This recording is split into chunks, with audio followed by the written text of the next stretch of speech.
उस समय के भारत की तरफ से जो समझौते अंतर्राष्ट्रीय थे उन सब में इंडिया नाम था। पश्चिम की दुनिया हमें इंडिया के नाम से जानती थी, अमेरिका हो, फ्रांस हो, कोई भी हो, सब इंडिया जानते थे। नेहरू जी का मिजाज जो था वो ये भी था कि हमें ग्लोबल पर्सपेक्टिव में चीज़ों को देखना है, पूरी दुनिया से संवाद करना है, क्योंकि उनकी रुचि अंतर्राष्ट्रीय मुद्दों में ज्यादा थी, बहुत ज्यादा थी। मेरे ख्याल से इन सब वजहों से तय हुआ कि हम अपना नाम इंडिया रखेंगे, पर इंडिया के बराबर महत्व भारत का भी रहेगा। तो लिखा गया India that is Bharat. India जो कि भारत है, राज्यों का एक संघ होगा। 4 दिन पहले की बात है, मैं हॉलैंड में एक टैक्सी में बैठा हुआ था। इंटरेस्टिंग बात सोच के देखिए, टैक्सी का ड्राइवर मोरक्को का रहने वाला था। उसको जैसे ही पता लगा मैं भारत से हूं, उसने मुझसे यही सवाल पूछा। उसने कहा कि यू आर फ्रॉम इंडिया? मैंने कहा yes. We are listening to a debate India और Bharat, what do you think? मैं बड़ा चकित कि ये मोरक्को का आदमी हॉलैंड में रहता है, इसके मन में ये सवाल आ रहा है।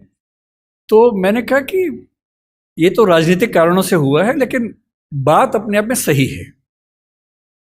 मैंने कहा जैसे बॉम्बे मुंबई हुआ, मुझे खुशी हुई, क्योंकि मुंबई की आबादी के लिए मुंबई में जो मजा है वो बॉम्बे में नहीं है।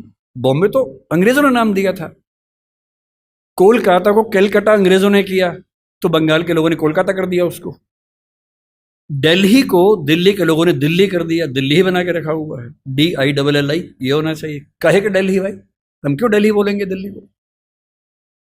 ये सारे तर्क अगर सही हैं, अगर बर्मा का नाम म्यांमार होना सही है, क्योंकि उनकी जनता की आवाज तो म्यांमार में है, बर्मा में नहीं है। श्रीलंका और सीलोन की डिबेट में वो अपने आप को सीलोन ना मानना चाहे, श्रीलंका मानना चाहें, क्योंकि उनकी भाषा श्रीलंका बोलती है। तो मेरे मन में सवाल बड़ा साफ आता है कि भारत इंडिया क्यों होना चाहिए।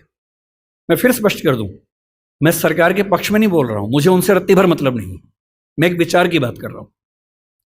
और मैं जब संविधान पढ़ाया करता था, अनुच्छेद 1 पढ़ाते हुए मैं हमेशा बोलता था कि मुझे चुभन होती है ये पढ़ते हुए कि इंडिया दैट इज भारत।